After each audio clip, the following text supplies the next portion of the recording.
Assalamualaikum warahmatullahi wabarakatuh. Alhamdulillahirrabbilalamin. Anak-anak, hari ini kita belajar pendidikan agama Islam ya. Sebelum kita memulai pembelajaran, kita berdoa terlebih dahulu. Bismillahirrahmanirrahim. Raditu billahi rabba wa bil islami dina wa bi Muhammadin nabiyya wa rasula. Rabbi zidni ilma warzuqni fahma. Amin. Alhamdulillahirrabbilalamin. Terima kasih anak-anak. Nah, sekarang kita lanjutkan. Hari ini kita akan belajar tentang Asmaul Husna. Nah, masih ingat ya, Asmaul Husna itu apa? Asmaul Husna adalah nama-nama yang baik bagi Allah, atau nama-nama baik Allah. Nah, itu juga benar ya. Asmaul Husna berjumlah 99. Ingat kan? Pasti ingat ya. Yang apa, yang ya Allah, ya Rahman, ya Rahim, ya Malik, ya Kudus, ya Salam, dan selanjutnya. Tapi di kelas 4 ini kita akan membahas cuma 5 Asmaul Husna ya. Yang pertama Al-Malik, Al-Aziz, Al-Qudus, As-Salam, dan yang terakhir Al-Mu'min. Nah, langsung saja anak-anak. Yang pertama kita akan membahas Asmaul Husna Al-Malik. Apa sih artinya Al-Malik itu? Nah, Al-Malik berarti maharaja. Kamu udah bisa simpulkan kan? Allah itu maharaja. Nah, raja itu kamu simpulkan, raja itu seperti apa? Ya, lalu penguasa atas semua makhluknya. Nah, tahu makhluk Allah itu ada berapa? Ada manusia, ada tumbuhan, ada hewan, ada setan, ada jin. Nah, yang terakhir ada malaikat. Nah, Allah itu merajai semua makhluknya itu. 6 tadi itu dirajai sama Allah Subhanahu wa taala. Nah, terus sendiri yang mengatur segala urusan makhluk. Enggak cuma menguasai, juga Allah juga mengatur segala urusan makhluknya tadi. Ya, 6 makhluknya Allah tadi. Nah, karena hanya Allah Subhanahu wa taala yang maha kaya dan pemberi rezeki. Allah yang memberi rezeki. Nah, lalu Dia yang menguasai serta mengatur kehidupan dan kematian semua makhluknya. Nah, terus Allah memiliki kewenangan mutlak. Nah, maksudnya apa sih kewenangan mutlak itu? Kewenangan atau keputusan yang tidak bisa diganggu gugat.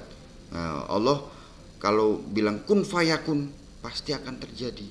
Nah, ingat ya, di surat Yasin yang paling terakhir, idza arada syai'an ayyakula lahu kun fayakun. Nah, itu bila Allah mengatakan kun fayakun, sesuatu yang bahkan menurut kita itu mustahil, tetap akan terjadi kalau Allah mengatakan kun fayakun. Nah, karena apa? Allah memiliki sifat Al-Malik ini. Ya, Allah mempunyai kewenangan mutlak ya untuk mengatur dan memutuskan kepentingan seluruh makhluk tanpa butuh bantuan sendiri Allah. Nah, lalu tanpa bisa dihalangi dan tanpa butuh pendukung. Ya, tanpa pendukung. Nah, mengampuni dosa, lalu menghilangkan kesusahan, menjauhkan kesedihan, menolong orang yang dizalimi, terus membalas orang yang zalim, mengayakan orang miskin, mencukupkan orang yang lemah, menyembuhkan orang sakit, memuliakan orang yang terhina, menghinakan orang yang mulia, mengabulkan doa, mengangkat dan merendahkan derajat seseorang dalam mengelola kekuasaannya. Allah menyeimbangkan antara keadilan, kebaikan, hikmah, maslahat, dan rahmat. Maksudnya apa? Allah itu sebenarnya juga punya kuasa untuk mengabulkan doa, ya, menghinakan orang yang mulia, memuliakan orang yang hina, membalas perbuatan zalim apapun. Tapi Allah tidak semena-mena langsung menyatakan ini tidak. Nah, Allah itu dalam mengelola tersebut itu ya menyeimbangkan antara keadilan, kebaikan, hikmah, dan maslahat. Nah, makanya itu ya tidak semena-mena Allah. Allah kan mempunyai sifat maha adil. Ya, menjadi Allah adil. Ya. Nah, lalu selanjutnya, nah itu tadi pengertian Al-Malik. Sekarang selanjutnya pengertian Al-Malik. Nah, sifat ini maksudnya apa pengertian Al-Malik itu? Sifat ini menunjukkan bahwa Allah adalah penguasa tunggal yang berkuasa atas segalanya. Ya, tadi di awal sudah disebutkan ya bahwa Allah itu sendiri. Nah, menciptakan, memiliki dan mengatur segala sesuatu tanpa membutuhkan bantuan atau meminta pertanggungjawaban dari siapapun. Nah, terus yang kedua, Allah adalah raja yang sesungguhnya dan penguasa mutlak atas segala ciptaannya. Selanjutnya, Allah memiliki dan menguasai segala sesuatu yang ada di alam semesta ini. Nah, selanjutnya, segala sesuatu ada dalam kekuasaan dan kendali Allah, baik dalam hal memerintah maupun melarang. Nah, semuanya Allah yang merajai, yang menguasai, yang mengatur semuanya itu Allah.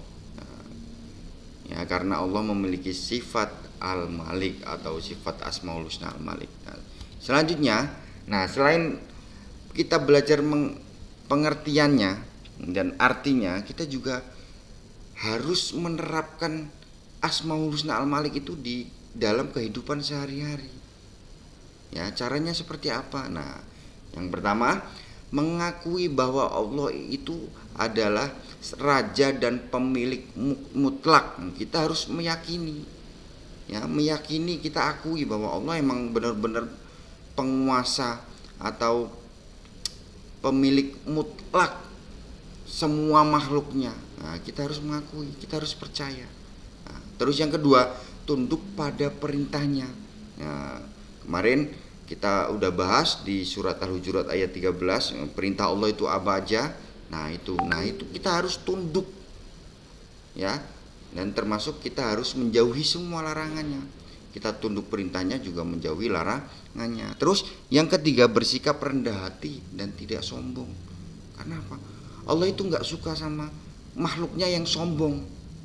Nah, ingat nggak cerita iblis itu? Nah, iblis itu kenapa sama Allah udah ditetapkan sama Allah bahwa iblis itu meskipun amalnya banyak, Allah tetap masukkan iblis ke dalam neraka. Karena apa? Karena iblis mempunyai sifat sombong. Dulu ketika Allah memerintahkan, iblis, kamu patuh sama Nabi Adam. Iblis nggak mau. Ngapain? Orang Adam kan terbuat dari tanah, saya terbuat dari api, ngapain saya harus tunduk itu? Nah, akhirnya Allah murka, Allah marah. Nah, lalu Allah bilang bahwa kalau setan akan dimasukkan ke dalam neraka, meskipun setan itu berbuat baik, tetap Allah masukkan ke dalam neraka. Nah, intinya Allah itu tidak suka dengan makhluknya yang sombong, ya. Nah, terus selanjutnya menguasai diri sendiri dari hawa dan nafsu. Allah nggak punya nafsu, ya. Allah tidak butuh itu, ya, karena Allah itu mukhalafatul lil hawadisi, berbeda dengan makhluknya. Nah, terus selanjutnya, dan bertanggung jawab atas segala tindakan yang dilakukan, baik diri sendiri maupun orang lain. Nah, itu cara meneladaninya, ya. Menguasai diri sendiri, ya. Kita harus menguasai diri sendiri. Kita harus bisa putuskan, saya harus berbuat baik, saya harus mencegah dari perbuatan yang itu, yang mengatur kita sendiri. Nah, ya, yang terakhir bertanggung jawab atas segala tindakannya. Nah, ya, kita yang cowok-cowok, ya, kamu berani berbuat harus berani bertanggung jawab. Ya, kamu melakukan sesuatu ini kok ada kesalahan, ya udah kita tanggung jawab. Gimana tanggung jawabnya? Kita minta maaf. Kalau kurang, ya kita ganti, semisal gitu. Kamu merusakkan ya kita ganti. Nah, itu contoh bahwa kita meneladani Asmaul Husna Al-Malik. Nah, hari ini kita cukupkan, ya, kita membahas Asmaul Husna Al-Malik. Nah, tugasnya anak-anak dirangkum, ya. Asmaul Husna Al-Malik ini